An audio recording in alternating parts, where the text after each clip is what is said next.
Okay, so how this lab is going to work.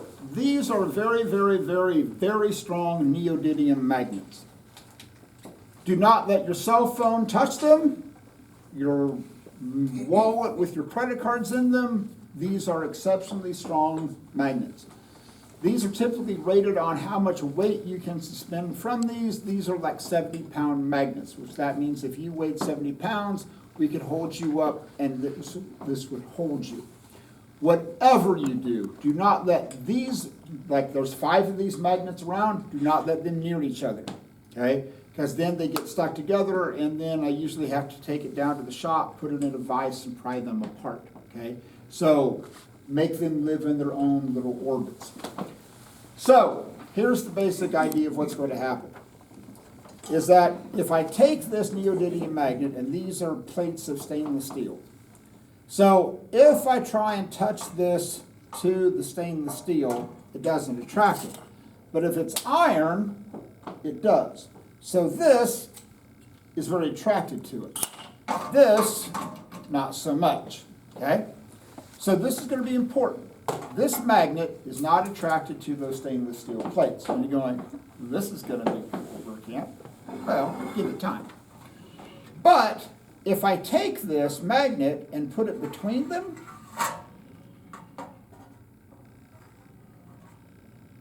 I can make them move. And I can make it stop. So what you're trying to do, and when you do this, I suggest this is just fun to do. It almost has the feeling, if you've ever stirred like cookie dough with a spoon, it's a similar type feeling, okay?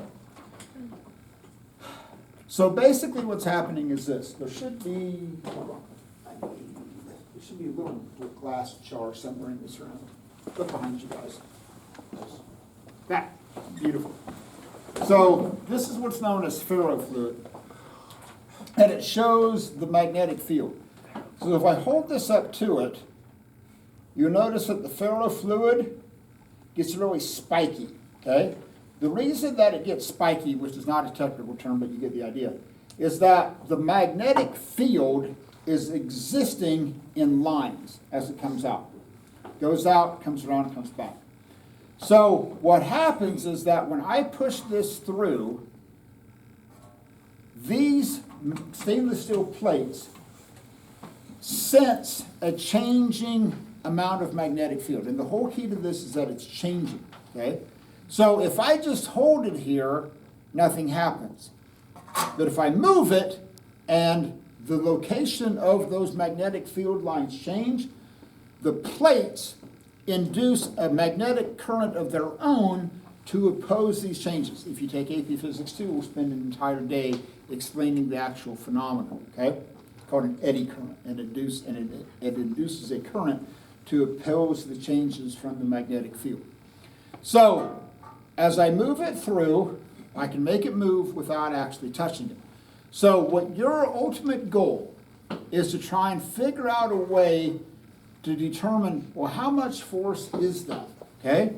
So like if I push it, it makes it stop. The other thing about this is that it's almost like magnetic friction. It will, if you push it through it like this, it will never make it go faster. So if this is static and the plates roll through it, it will always make it slow down. Okay, it's got the idea. So here's the first part of the lab that you have to do. This part, the first part is going to be the same for everybody in terms of the big idea. So you're going to take a string, hook this up. You're going to put a mass of your choosing on the end of it. I don't suggest anything too terribly fast or too terribly big. Like this is just a 20-gram mass.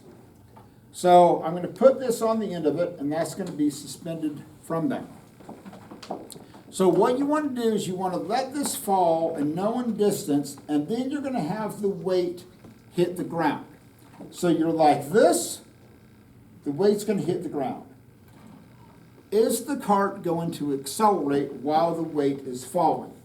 Yes. Yes, because you have an imbalanced force. So at this point, that should be old school calculation on how you do that. Oh, it's a 20-gram mass. That weighs 0.196 newtons. There's my force applied. Your theoretical acceleration is going to take that and the entire mass into system. You can say, oh, this is what the acceleration should be. You're obviously going to need the mass of this. You have to find that out. Not a big deal. So let's say that, and again, this is about wording. This is about description. You say, well, I want to let this thing travel a certain distance. Okay, cool. And you say, well, the front of the cart should be at the 60 centimeter mark. Cool. Is this the front of the cart? Or is this the front of the cart? I don't know. Tell me which one. You say, have it at the 60 centimeter mark. Cool. Is the 60, and then it's going to move forward to like the 80 centimeter mark. Well, if that's the case, you've got to tell me how to align this track. Do you want the 0 end of the mark away from the ramp, or do you want the 0 end of the mark up here? I don't care. But that's something that you need to think about when you're writing the description. So here's what you've got. You're going to have this fall a certain distance. I don't care what the distance is. This is your challenge. You let it fall a certain distance. So it's going to fall a certain distance. Now, after it hits the ground, does it accelerate anymore? No.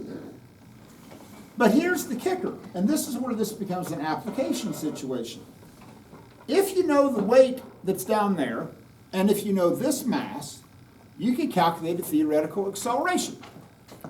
If you're clever, and you are, what are you going to let the initial velocity of the cart equal? 0. You're going to let it travel a certain distance, and this is going to be important. The distance that it's going to travel is the distance that the weight falls before it hits the ground.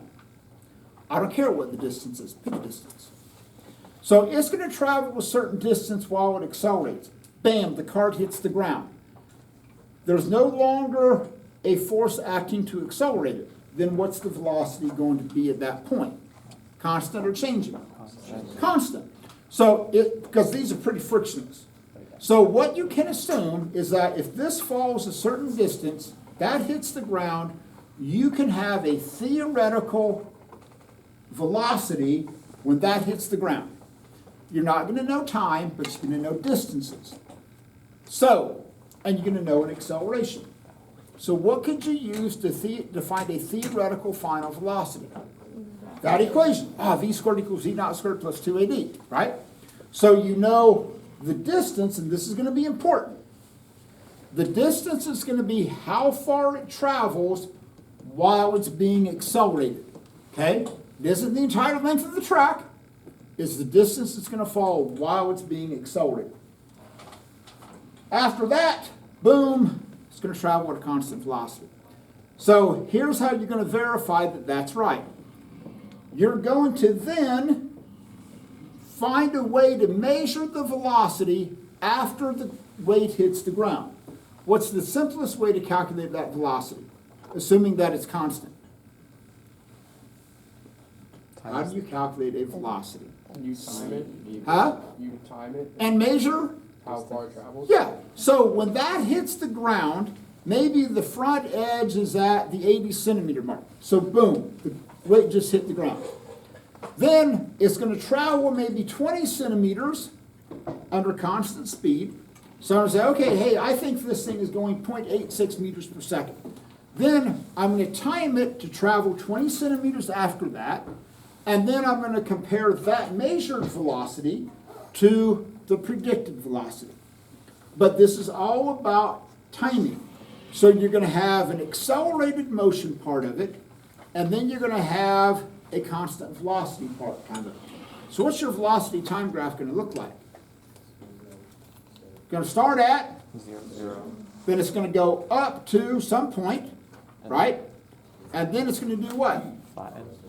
Flatten out. You're trying to figure out where it plateaus out. So that's the first part. Figure out how fast it's going. You're going to let it fall a certain distance. Can one of you get that weight for me? Now, here's the tricky part. This is where the magnet comes into this story. After you establish the baseline of information without the magnet. Now we're going to change it up. So, can you hold this? Just keep it from rolling. So, then we're going to take yonder magnet, and we're going to lock this in place. When you use that magnet, you want it to be about 3 or 4 centimeters before the top edge of the plates, so that way it's completely immersed in it. And then you also want to make sure that it's not actually rubbing the sides of it. Okay, so I got it out. You're good. So I'm going to actually let me move this down quite a bit.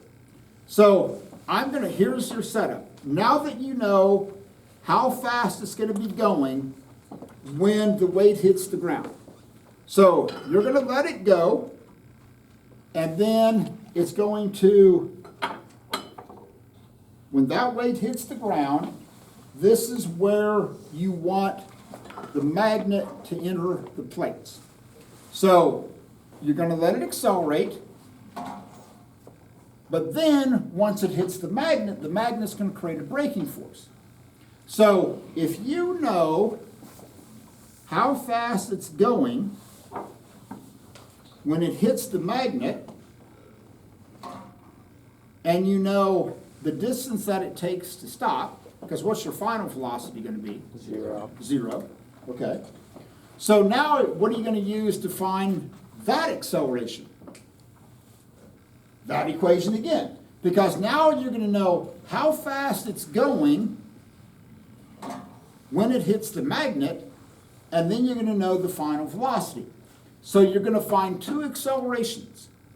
The free fall acceleration from that you need to determine how fast the cart is going. Then knowing how fast the cart is going, then you're going to, from that,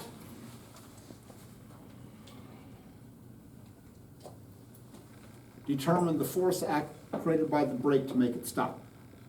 Kind of see what's going on. Now, you don't want it going so fast, like this, that it goes all the way through. Okay? So that's one of the things you're going to have to play with in terms of distances. Because if it's still moving when it goes out, then you'd have to know how fast it's moving when it exits to use that equation. Does that make sense? So you don't want it moving but you also don't want it just going like, okay, that's just kind of a wuss thing right there.